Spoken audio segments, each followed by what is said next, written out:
जूते पॉलिश करने वाला लड़का जो बना दुनिया का महान फुटबॉलर। एडसन अरांटेस की जिंदगी की सच्ची कहानी जो आपके अंदर हिम्मत और आत्मविश्वास भर देगी। एडसन, जिसे प्यार से सब डीको कहते थे, वो ब्राजील की एक बस्ती में अपने परिवार के साथ रहता था। बेहद गरीबी की वजह से उसे अक्सर मेहनत मजदूरी करनी पड़ती थी ताकि किसी तरह घर का गुजारा चल सके। इसीलिए वो अक्सर लोगों के जूते पॉलिश किया करता था। उसके पिता साफ सफाई का काम करते थे और उसकी माँ लोगों के घरों में झाड़ू पोछा करती थी, जो बड़ी मुश्किल से अपने 3 बच्चों को पाल रहे थे। डीको को फुटबॉल खेलने का काफी शौक था, इसलिए वो जल्दी से अपने जूते पॉलिश करके अपने दोस्तों के साथ खेलने के लिए चला जाता है। बस्ती के बच्चों के पास खेलने के लिए फुटबॉल नहीं था, इसलिए वो कुछ कपड़ों को एक जुराब में भरकर उसकी गेंद बनाकर खेलते थे। वो गेंद को घरों के ऊपर से उछालते और उसे जमीन से टच नहीं होने देते थे, जो इस खेल को और भी इंटरेस्टिंग बना देता था। डीको ने फुटबॉल की कोई ट्रेनिंग नहीं ली थी, पर फिर भी वो काफी अच्छा फुटबॉल खेलता था। फुटबॉल खेलने की वजह से उनके कपड़े गंदे हो जाते थे। इसी वजह से डीको और उसके छोटे भाई को अपनी माँ से डांट भी पड़ती थी, क्योंकि उसकी माँ को फुटबॉल पसंद नहीं था। 1950 में ब्राजील और यूरुग्वे के बीच फीफा वर्ल्ड कप का फाइनल मैच था और एक रेस्टोरेंट में कुछ लोग उस मैच की कमेंट्री सुन रहे थे, जिसमें डीको के पिता भी बैठे थे। बस्ती के बच्चे भी उस रेस्टोरेंट की छत पर चढ़कर उस मैच की कमेंट्री सुन रहे थे। सबको ब्राजील की टीम से बहुत उम्मीदें थी और सब ब्राजील की गेम हार जाता है और डीको के पिता दुखी होकर रोने लगते हैं। अपने पिता को रोता हुआ देखकर डीको भी रोने लगता है। फिर वो उनसे कहता है, बाबा, मैं वादा करता हूँ कि एक दिन मैं ब्राजील के लिए वर्ल्ड कप जरूर जीतूंगा। पर उसके पिता उसे अपनी माँ की बात सुनने के लिए कहते हैं और अपनी पढ़ाई पर ध्यान देने के लिए कहते हैं। अगले दिन डीको की माँ उसे अपने साथ एक बंगले की साफ सफाई करने के लिए ले जाती है। वहाँ वो उसे बताती है कि डीको के पिता बहुत अच्छे फुटबॉलर थे, लेकिन चोट लगने की वजह से उनका सारा करियर बर्बाद हो गया। किसी ने फाइनेंशियली उनकी सपोर्ट नहीं की और अब गरीबी की वजह से उन्हें टॉयलेट साफ करने पड़ते हैं। इसी वजह से वो डीको को फुटबॉल खेलने से मना करती थी। जैसे ही वो थोड़ी देर के लिए किचन से बाहर जाती है, कुछ लड़के वहाँ आ जाते हैं जो एक फुटबॉल टूर्नामेंट में जाता है और ये मैच किंग्स और शूलेस वंस के बीच में था। फाइनल मैच में सेंटोस क्लब की ओर से ब्राजील के फुटबॉल लेजेंड वाल्डेमार दे ब्रीतो भी मौजूद थे, जो अच्छे खिलाड़ियों को सिलेक्ट करने वाले थे। किंग्स टीम के घमंडी बच्चों ने शूलेस वंस के कैप्टन डीको का नाम पेले लिखवा दिया था और जब उसका नाम अनाउंस होता है तब डीको को गुस्सा आने लगता है। डीको के दोस्त अपने लिए कुछ पुराने जूते तो ले आए थे, लेकिन वो उनके साइज के नहीं थे। फिर भी वो उन्हें पहन लेते हैं, मगर उनकी स्पीड कम हो जाती है, जिसका फायदा उठाकर दूसरी टीम गोल पर गोल करके स्कोर 6-0 पर ले जाती है। वो डीको को पेले नाम से चिढ़ाते हैं और डीको झगड़ने लगता है, लेकिन तभी वो अपने पिता की ओर देखकर रुक जाता है। फिर वो अपने जूते उतारकर फेंक देता है और पूरे बस्ती में खेला करता था। उसके स्किल्स बहुत इम्प्रेसिव थे, क्योंकि दूसरी टीम का कोई भी खिलाड़ी उसे रोक नहीं पा रहा था और डीको आगे बढ़ता हुआ अपना पहला गोल कर देता है। फिर बाकी बच्चे भी अपने जूते उतारकर खेलने लगते हैं। वो बच्चे गेम को पूरी तरह से पलट देते हैं और दूसरी टीम को पछाड़ते हुए गोल पर गोल करने लगते हैं। स्कोर 6-5 पर पहुंच चुकी थी, लेकिन टाइम खत्म होने की वजह से डीको की टीम हार जाती है। मगर सारी ऑडियंस को शूलेस वंस की परफॉर्मेंस बहुत अच्छी लगी थी और डीको के सम्मान में सारा मैदान पेले नाम से गूंज रहा था। अब सब लोग उसे पेले नाम से जानने लगे थे। किंग्स की टीम ने तो सिर्फ मैच जीता था, मगर डीको सबके दिल जीत चुका था और वाल्डेमार दे ब्रीतो डीको की परफॉर्मेंस से इम्प्रेस होकर उसके पिता को अपना कार्ड देते हैं। मैच खत्म होने के बाद मूंगफली के गोदाम में काम करने वाले कुछ लोग वहाँ आ जाते हैं, जो चोरी का बदला लेने के लिए डीको और उसके दोस्तों का पीछा करने लगते हैं। उनसे बचने के लिए डीको अपने दोस्तों के साथ जंगल में चला जाता है, लेकिन गिरने की वजह से एक बच्चे को चोट लग जाती है, जिसे डीको एक गड्ढे में छुपा देता है। पर तेज बारिश की वजह से जमीन धंस जाती है। डीको अपने दोस्त को बचाने की काफी कोशिश करता है, लेकिन वो बच्चा मिट्टी में दबने की वजह से मर जाता है। अपने दोस्त की मौत के बाद डीको बहुत दुखी था। वो खुद को उसकी मौत का जिम्मेदार मानता था, जो अपनी माँ को सारी बात बता देता है। उसकी माँ जानती थी कि ये सिर्फ एक एक्सीडेंट था, उसने ऐसा जानबूझकर नहीं किया, पर वो काफी दुखी था। वो कहता है कि अब मैं एक अच्छे बच्चे की तरह फुटबॉल छोड़कर सिर्फ पढ़ाई पर ध्यान दूंगा। अगले दिन स्कूल के बाद डीको के पिता उसे अपने साथ काम पर ले जाते हैं। फुटबॉल ही डीको की मंजिल है और वो फुटबॉल स्काउट वाल्डेमार दे ब्रीतो को वहाँ बुलाती है।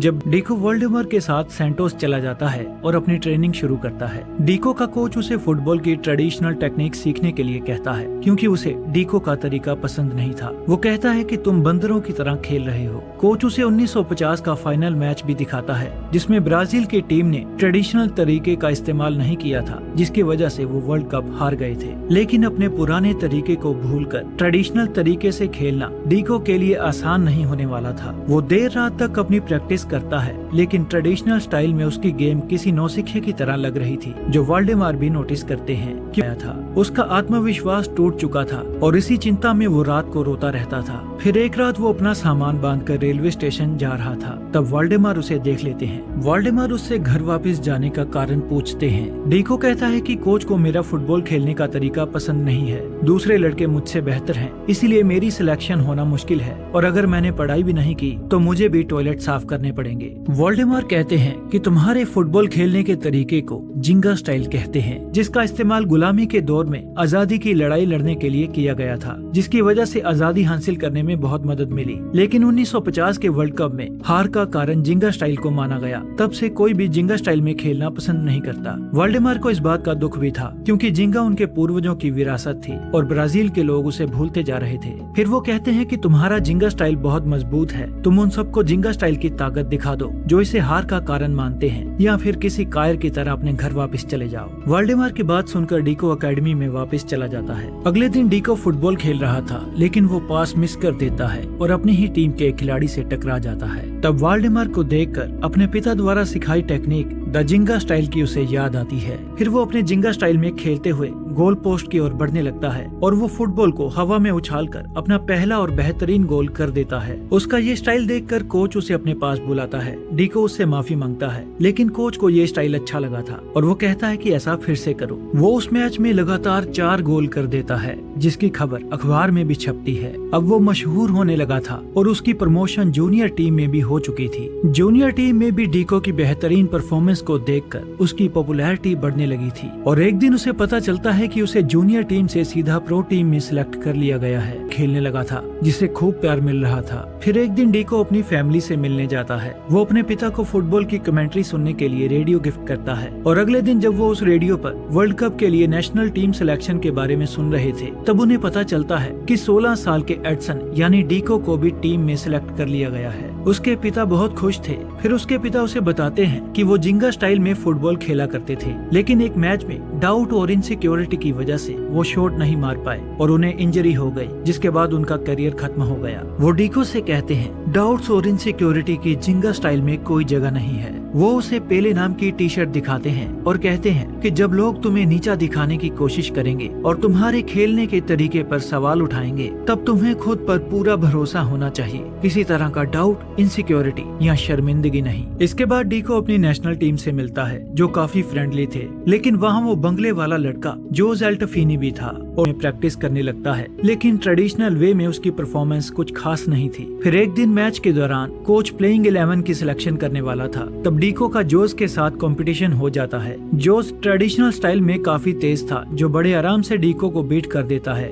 बदले में डीको अपने जिंगा स्टाइल में खेलने लगता है, लेकिन उसके घुटने में चोट लग जाती है। फिर डीको फोन पर अपनी माँ से माफी मांगते हुए कहता है कि मुझे आपकी बात सुननी चाहिए थी, उसने पड़े। पर उसकी माँ कहती है कि ये सिर्फ तुम्हारा नहीं बल्कि हम सबका फैसला था और ये बिल्कुल सही था, हम सब तुम्हारे साथ हैं। फिर उसका चेकअप करने के बाद डॉक्टर बताता है कि वो इस सीजन में खेल नहीं पाएगा, लेकिन अब डीको को रिप्लेस नहीं किया जा सकता था क्योंकि बहुत देर हो चुकी थी। तब फ्रांस के प्लेयर्स डीको से बड़ी आसानी से गेंद छीन लेते हैं और फर्स्ट हाफ में अपना पहला गोल कर देते हैं। इंटरवल के दौरान वो अपनी टीम के घायल खिलाड़ियों को देखता है और जोस के पास चला जाता है, जो अकेला बैठा था। डीको उसे कहता है कि मैं तुम्हारी तरह नहीं खेल सकता, अगर तुम्हारी टांग ठीक है तो तुम मेरी जगह खेल सकते हो। लेकिन जोस कहता है कि प्रॉब्लम मेरी टांग में नहीं बल्कि मेरे दिमाग में है। वो कहता है कि मैं हमेशा से ही एक यूरोपियन बनना चाहता था, लेकिन मेरी सारी जिंदगी एक झूठ थी, क्योंकि मैं शुरू से ही एक ब्राजीलियन था और ब्राजील का सबसे खूबसूरत हिस्सा है द जिंगा स्टाइल, जिसकी आज के मैच में बहुत जरूरत है। उसकी ये बात डीको को काफी मोटिवेट करती है। फिर सेकंड हाफ में डीको अपने जिंगा स्टाइल में खेलने लगता है।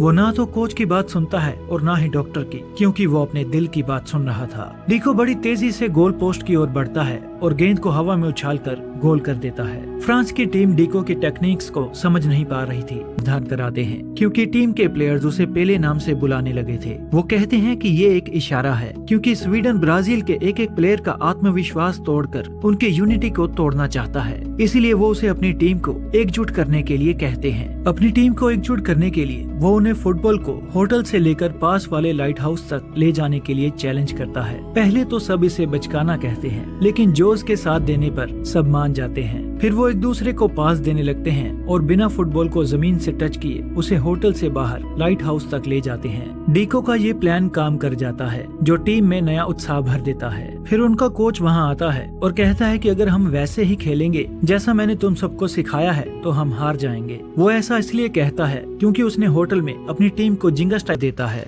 मगर पेले खुद को एक बेहतरीन पास देकर अपना पहला गोल कर देता है। सब लोग बहुत खुश हो जाते हैं। पेले से इंस्पायर होकर बाकी प्लेयर्स भी जिंगा स्टाइल में खेलते हुए अपना दूसरा गोल कर देते हैं। जिंगा स्टाइल में खेलते हुए उनकी टीम में अलग ही यूनिटी थी, जो इशारों की भाषा में बात करने लगे थे। उनकी टीम का ऐसा कोऑर्डिनेशन देखकर सब हैरान थे। जहां सब लोग जिंगा को बुरा समझते थे, ये लम्हा पेले के पिता के लिए बहुत खास था। जिंगा स्टाइल में अपनी जबरदस्त परफॉर्मेंस के जरिए ब्राजील की टीम 5-2 से फीफा वर्ल्ड कप जीत जाती है और ये सब पेले की वजह से ही संभव हो पाया था। अपनी ऐतिहासिक जीत के बाद पूरा ब्राजील जश्न मना रहा था। 8 साल पहले अपने पिता से किए वादे को पेले ने पूरा कर दिखाया था। 17 साल के पेले इतिहास के यंगेस्ट प्लेयर थे, जिन्होंने न सिर्फ वर्ल्ड कप खेला बल्कि जीता भी। आगे चलकर पेले ने ब्राजील की टीम के साथ 1962 और 1970 का वर्ल्ड कप भी जीता। पेले एकमात्र खिलाड़ी हैं जिन्होंने 3 वर्ल्ड कप टाइटल जीते हैं और उनके नाम सर्वाधिक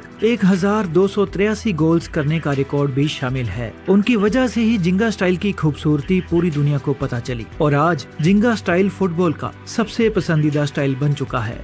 मुश्किलों से भरा पेले का सफर हमें अपने लक्ष्य के प्रति कड़ी मेहनत, दृढ़ता, त्याग और सबसे बढ़कर अपने डाउट्स और इनसिक्योरिटीज को भूलकर अपने आप और अपने काम से प्यार करना सिखाता है।